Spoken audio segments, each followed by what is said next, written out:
Hi, I'm Marsh from StrataGames, and I'm going to give a quick overview of my favorite deck in Pauper, and that is Mono Black Sacrifice, or Mono Black Aristocrats, or colloquially Black Sac. Now this is where you want to start if you're just picking up the deck, but if you want to go even further, I have a much more in-depth guide that is 60 pages long with 37 sideboard matchups, basically any deck you could play against in the format. And I also go over things such as why I'm including cards, why I'm excluding certain cards, mulligans, general play advice, and of course sideboard. If you're interested in that, you can pick it up for $10 at my Metafy, or you can sign up for Patreon for just 1 month at the $10 level. But now let's get into the deck. I'm going to show off a couple different deck lists. This is what I would call the base deck. Every card in here is a card that I think you need to have in your Black Sacrifice deck. Now the numbers you can change a little bit. Some cards it's okay to have 1 or 2 or 3 of. Some you definitely need to have 4 of. But we'll go over that. The main thing to know about your deck is you are an aggro deck. You need to be dealing damage as quickly as possible, as much every turn as you can. You should not be dirtling, and against almost every match in the format, you should be going faster than your opponent. Obviously, if they're playing an aggro deck, maybe that's a little bit uncertain, but in general, you are the aggressor. Our deck is going to rely on dealing damage almost exclusively from our 3 main growers. These are creatures that are going to grow larger the more creatures that you sacrifice to them or just in general. Carrion Feeder is potentially the most important card in the deck. It is a 1-mana 1/1. It cannot block, but you're the attacker, so it doesn't matter too much, and you can just sacrifice a creature for no mana to put a +1/+1 counter on this feeder. The ability to just sacrifice your creatures at will is very important. Having one of these on the field drastically improves your game. Then we have the jelly to Carrion Feeder's peanut butter. They go perfectly together. Mortician Beetle, which grows every time any player sacrifices a creature. So you don't have to sacrifice a creature to the beetle. In fact, you cannot. But when you sacrifice a creature to the feeder, all of your beetles on the field are going to grow as well. This means that a single creature sacrificed to a feeder, if you have 3 beetles on the field, will get you 4 counters across your board. 3 beetles is a lot, but sometimes that happens, and then your board just grows so quickly. These pair perfectly together, and an opening hand is almost always best with at least 1 feeder and at least 1 beetle. And then we have Bloodthorn Vampire. It's a little different than feeder because it grows twice as quickly, but only for a single turn. So it sacrifices longevity for more damage up front, which can be really good, and it can be really bad. It also costs 2 mana for just the 1/1, which is definitely worse because we are a very low to the ground deck. This list here is playing 10 2-drops and 33 1-drops, and then only 17 lands. It's very important to keep anything that's 2 mana or more to a minimum because it's quite frequent that you'll actually start an opening hand with just a single land. Now you can sacrifice creatures to your feeder a little bit more liberally than the vampire because you're going to keep those counters on the feeder and any beetles that you have over several turns, which means even if you sacrifice now or later, you're still going to have a bigger creature to attack in. Bloodthorn Vampire, it's very important to know exactly when you want to sacrifice creatures to it because you have to capitalize on that buff on this turn. If you lose a few creatures to it to keep it alive in combat or something, then you might not have enough damage to deal to your opponent later on. However, Bloodthorn Vampire, as we said, grows twice as quickly, which is very key with one of the best win cons in the deck, other than just attacking, is Rite of Consumption. This is 2 mana to sacrifice your creature and deal damage equal to its power to your opponent. You also gain life equal to the damage dealt, but that's not usually relevant as this should almost always be winning you the game. You definitely need to be careful that your opponent doesn't have counter spells or life gain in response to your Rite of Consumption, but assuming they're tapped out and you can get a vampire or a Carrion Feeder to be bigger than their life total, then you can Rite of Consumption it for lethal to win the game out of nowhere, even if they have a bunch of blockers for your attacks. These are the 4 main cards that are going to win you the game. However, they need a lot of support, and that's where our second type of card comes in, our fodder. Fodder is just any creature that you're happy to sacrifice to any of your various effects, and doesn't have a ton of use other than being sacrificed, though they obviously can do a little bit. They are still creatures that can chip in for damage and have various effects. The best fodder creatures to put in your deck are what we call double body creatures, which is any creature that dies into another creature. This means that this creature, a single black mana for a 1/1, is actually going to give you 2 sacrifice effects for your Carrion Feeder or your vampires.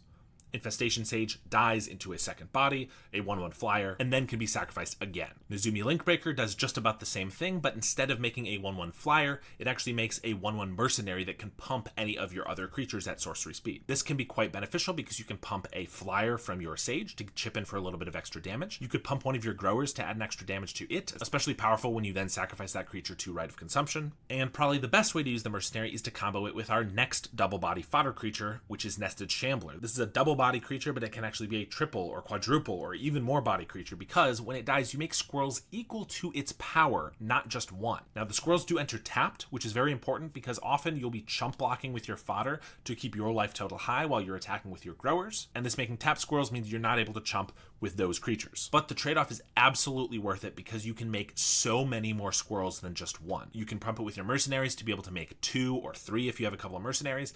But Nested Shambler also has a very, very powerful mini combo with Supernatural Stamina, one of our spells. Since we're talking about Shambler, we got to talk about Stamina. This gives +2/+0, and when this creature dies, return it to the battlefield tapped. Now, you can throw this on any fodder creature before you sacrifice it to bring it back, so that you can sacrifice it again, or you could even throw it on one of your growing creatures if your opponent's about to kill it, so that it can come back to the field. Both of these can be very effective, but of course the best way to use it is on Nested Shambler because it pumps its power, making it so that when it dies, you're going to get 3 squirrels, and then it's going to come back to the battlefield, which you can sacrifice it again to get another squirrel. 1 Shambler plus 1 Supernatural Stamina allows you to sacrifice 6 creatures to your Carrion Feeder or your Bloodthorn Vampire, meaning this 1 black mana combat trick can suddenly make your vampire a 13/13 when your opponent thought it was going to be a 5/5. This is what the deck hinges around and can even make it so you have as early as a turn 3 win if you can just use it on your Shambler on turn 3, attacking with your vampire you played on turn 2, deal them 13 damage, and then Rite of Consumption your vampire for the last 13 damage. Whenever you can get this combo off, it's almost always going to be beneficial, because you also don't have to sacrifice the creatures all right away.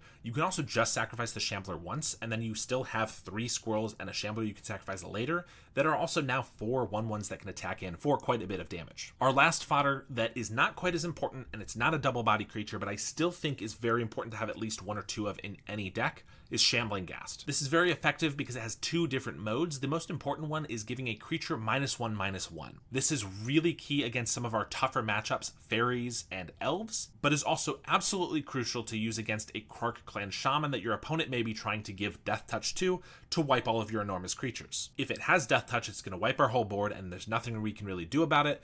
If you can try to kill it in response to the Death Touch, they'll at least have to sacrifice several more artifacts, setting them way back, or maybe they won't even be able to kill any of our creatures at all. It can also just turn into a treasure token, which is nice to use in a pinch if you don't have anything to ping down with the -1/-1, and you can definitely use that mana later with like a Rite of Consumption. The good thing about Rite of Consumption and Vampire is you don't even have to have the vampire attacking in that turn. If your opponent's tapped out and you have the mana to just cast a vampire, sacrifice all of your creatures, and then Rite of Consumption it for lethal, that's a great strategy. Now we have one other main way to sacrifice creatures in the deck, and that is Village Rites. 1 black mana to draw 2 cards at instant speed and sacrifice a creature. This is a very powerful card because it's just 1 mana to draw 2 cards, but it can also trigger so many things. If you cast a Stamina on your Shambler, this is a great way to make sure you sacrifice that Shambler if you don't have a feeder or a vampire. Village Rites can grow your beetles at instant speed, essentially turning it into a combat trick. Village Rites can sacrifice an Infestation Sage to make it so that you have a flyer instantly, which could block a fairy or something like that. Village Rites could sacrifice your Shambling Ghast to ping off a creature, which could be a combat trick or kill a Spell Stutter sprite or something. There are a lot of reasons Village Rites is phenomenal in this deck. Now, one of the main ways I'm going to differ from a lot of other people is that I only like 4 Village Rites effects in the deck. We are an aggro deck, we should be attacking with our creatures, and the tempo loss by sacrificing your own creatures to draw more cards can be detrimental if you get too many. I think 1 Village Rites is great in any game. 2 can also be great, but more than that, and you're sacrificing your creatures just to kind of spin your wheels, you're losing the tempo that you really need to win in the early game. Your goal is to win by turn 3 or 4. Obviously, that doesn't happen most of the time because your opponent's trying to stop you. But if you're stopping yourself by sacrificing all your creatures to draw more cards, you can maybe play a late game scenario a little bit better, but I don't think that's where we want to be anyway, so I generally just prefer 4 Village Rites. Some people might want 4 Corrupted Convictions as well, bringing you up to 8 card draw effects. Generally, I don't think this is great, but it's up to you. Then we have our main removal in the deck other than Shambling Ghast, and that is a Cursed Marauder. This card is absolutely fantastic in this deck. When it enters, each player sacrifices a non-token creature of their choice. Against some opponents, this is just going to kill a Thraben Inspector or a Fairy Miscreant or something. It's not the most effective, although it does do a decent job. But this is a synergy-based deck. It's so much more than the sum of its parts. A Cursed Marauder combos perfectly with Mortician Beetle, growing the beetle by 2 counters because each player sacrificed a creature. If you have a couple beetles on board, this can be a great way to remove their blocker and then get in for a ton of damage. Marauder can also act as a sack outlet if you don't have a feeder or Bloodthorn Vampire on board, which could allow you to stamina with your Shambler, or just turn your Infestation Sage or Nezumi Linkbreaker into a token. But Marauder also combos perfectly with another card in our deck, which is Unearth. Unearth is 1 mana to return any of our creatures from the graveyard to the battlefield. I think Unearth is one of the best cards in the deck because for just a black mana, it can basically be any creature from your deck that you've already seen. This means if your opponent has killed all of your growers and you need to bring one back, you can do that. Or if you need more fodder, you can bring one of those back as well. But it also acts as removal because you can bring back a Marauder.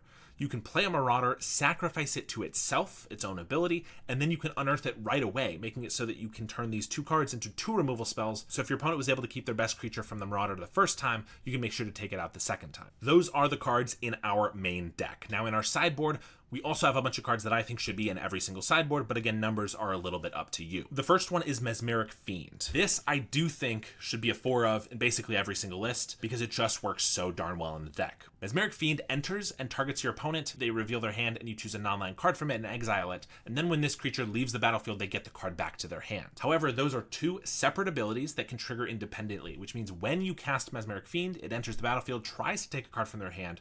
You want to respond to that trigger by sacrificing it to any of your various effects. It could be a Village Rites, a Carrion Feeder, a Bloodthorn Vampire, whatever. That's going to trigger the second ability before the other one resolves, trying to give back a card that you have not yet taken, meaning nothing happens, and then the first ability resolves, meaning you take a card permanently from their hand. So for 2 mana, you exile a card from their hand, and you can grow your growers or draw 2 cards or something. And this combos with Unearth in the same way what Cursed Marauder does. You can do it once, and then when you've sacrificed it, you can unearth it, and assuming you have another way to sacrifice it, probably a Feeder or Vampire still on the field, you sacrifice it again, you can take multiple cards from their hand. You can also do this same trick with Supernatural Stamina. Instead of letting the creature die first, you stamina the Marauder or the Mesmeric Fiend while it's still on the battlefield and its triggers are on the stack.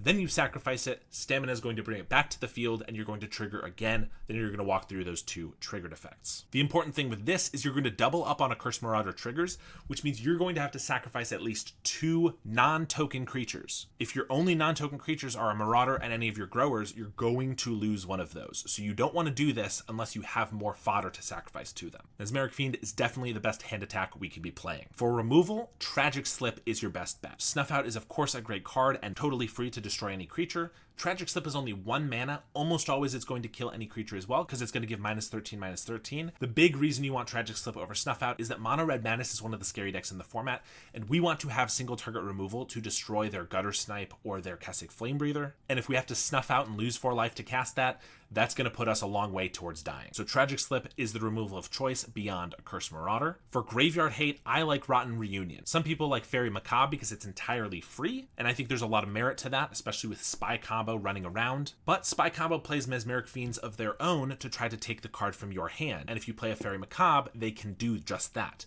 But you, with Rotten Reunion, can actually cast the Reunion in response. They can't Mesmeric Fiend it because now it's in your graveyard, and you can still cast it from your graveyard later, which can take their Lotleth Giant in response to a Dread return. That's the main reason, but also this synergizes perfectly with the deck. It's 1 card that can make up to 2 tokens, which can be sacrificed to any of your various effects, making your deck even better. We also want Sylvac Lifestaff. This is a great card against any burn deck. Rakdos Madness or any mono red decks are the main one, but even a mono black burn. Whenever a equipped creature dies, you gain 3 life. Against a burn matchup, all you need to do is survive for a long time generally, and if you can just get your life total high enough, you can do that. When you're in those matches, you want to prioritize equipping this to every single piece of fodder before you sacrifice it so that you're gaining life as you sacrifice your creatures. It also has the added bonus of giving +1 power, which can be pretty helpful with your Infestation Sage tokens, chipping in for more damage, or of course, putting on your Nested Shambler to make additional squirrels. Finally, Drown in Sorrow. It may seem a little antithetical to the deck, seeing as we have 29 creatures that look like they all die to Drown in Sorrow, but we can make sure that any of the creatures we want to survive will, any of our growers growers that really need to survive. We can just grow them out of range by sacrificing all of our fodder. And the decks that we need Drown in Sorrow against are going to get way more hosed by this than we are. The main one being elves. You will lose almost every single game you do not draw a Drown in Sorrow against elves, and you will win the majority of the ones where you do draw it. And the big reason we want to play Drown in Sorrow is Arms of Hadar doesn't hit our own creatures, but it's 4 mana. That one difference in turn, especially if you're on the draw against elves, could be the difference between winning the game and losing the game. If we had an effect that was 2 mana for this, we would probably be playing that one. So this is what I'm calling the base list. You want all of these cards in every single deck, I think. The only lands that you need to be playing are swamps. There are some other lands you can maybe play around with, but you definitely need swamps. And I would say some people have played 16 in the past. I've even played 16 lands in the past. In general, I think you want to be playing 17 or maybe even 18. 16's a little greedy, and generally you can only keep a 1-land hand with this deck, in my opinion, if you have a piece of fodder and then a village rights to draw you and accelerate you into more lands. Maybe if you get greedy, you can do like a Shambling Ghast, which can make 1 treasure, can kind of get you out of that bind for a little bit if you have another way to sacrifice it like a feeder. But generally, if I don't have a village rights, I'm not keeping an opening hand with 1 land. So I call this my base list.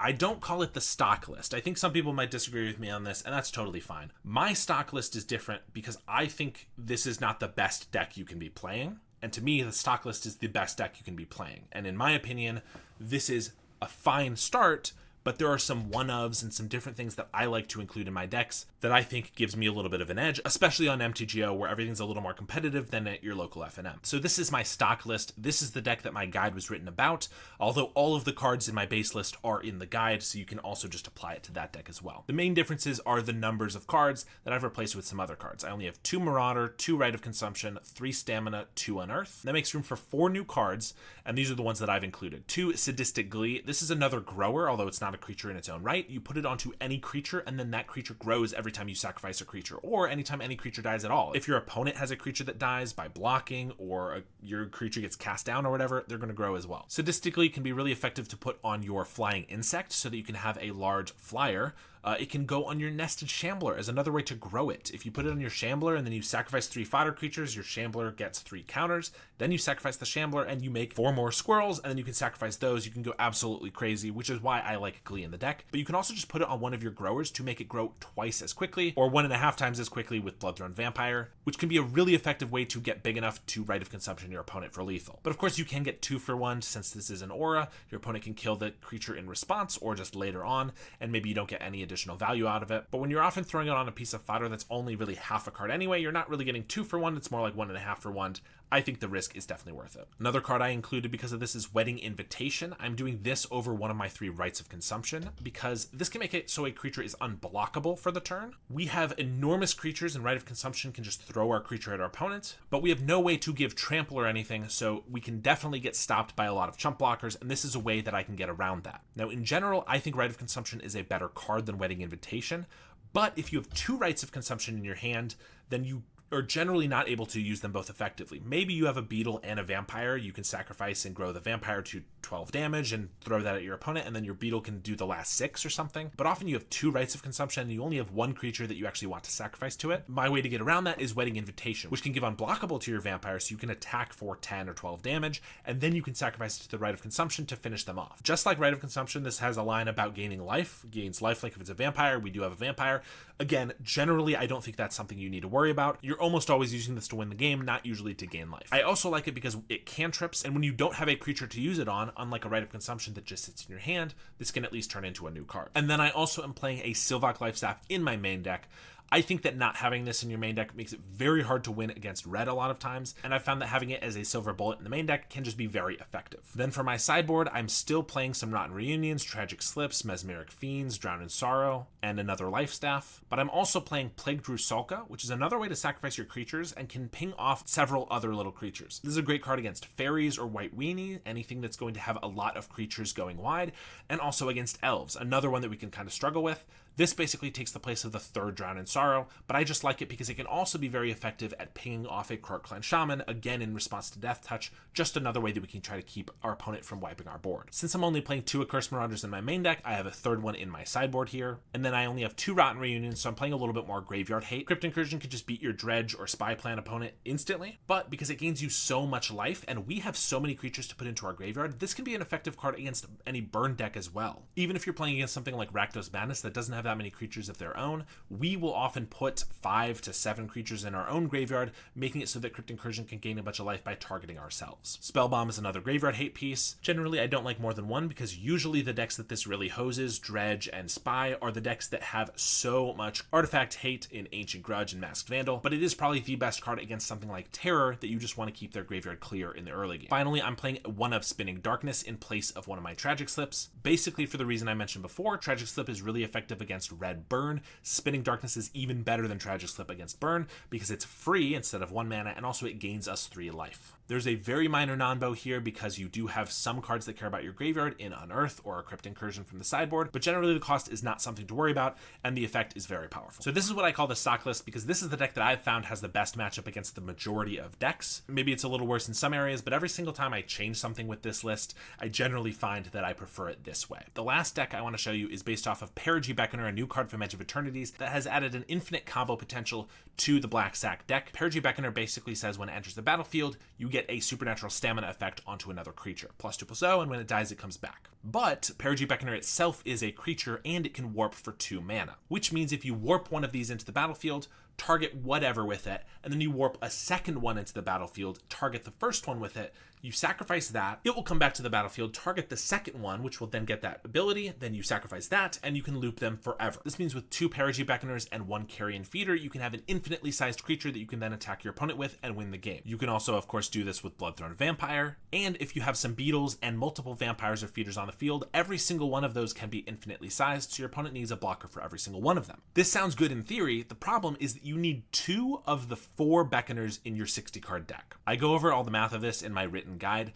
but it is a very low chance that you'll have even just 2 of these by turn 4, which is when you're going to need it. But you also need to draw 4 swamps to be able to play them both. And you need a feeder or a vampire on the field by turn 3. The chances of all of those things happening is 4.5%. 4.5% chance that you will get this combo on the draw. It's about a 3.8% chance if you're on the play. And that is just to have one of these cards and the combo. Your opponent could have a removal spell, they could have any blocker at all, they could have a counter spell, they could have a million different things that's going to prevent this from going off, and your chance of it going off perfectly are already as low as 3 or 4%. However, people love to get combos very, very fast, so there's actually a way that you can get this combo as early as turn 2, and people have swapped some swamps. We're at 14 swamps in this deck for Dark Ritual, which adds 3 black mana for 1 black mana, netting you 2. This means if the 7 cards in your hand plus 1 or 2 cards off the top of your deck, depending on if you're on the play or the draw, and in those cards you have 2 swamps, a Dark Ritual, a Carrion Feeder, not a vampire because that feeder now needs to come down on turn 1, and 2 Perigee Beckoners, you can combo on turn 2. The chances of this are 1.5% on the draw, which means your opponents already had their turn 2 and could very easily have a blocker, and 0.88% on the play, or roughly once in every 113 games. And for that reason, I'm not a big fan. Now, Beckoner doesn't have to be a combo card. It can also be beneficial as just additional copies of stamina, but it is 2 mana to warp and sorcery speed, which takes away the 2 best aspects of supernatural stamina, although it does give you an extra body to sacrifice. So if you've seen a list or have a list with Perigee Beckoner, go ahead and try it out. Maybe you'll like it more than I do, but don't be fooled that the combo potential is extremely low. And that is your introduction to Black Sac. Again, if you're interested in the full guide so that you have sideboard matchups and a lot more in-depth knowledge, go ahead and check that out. Let me know if you like this video because I can certainly do more videos like this, kind of an introduction to the deck, showing off certain interactions, how you should sideboard, how you should play certain matchups, things like that. Thank you so much for watching, and I will see you next time.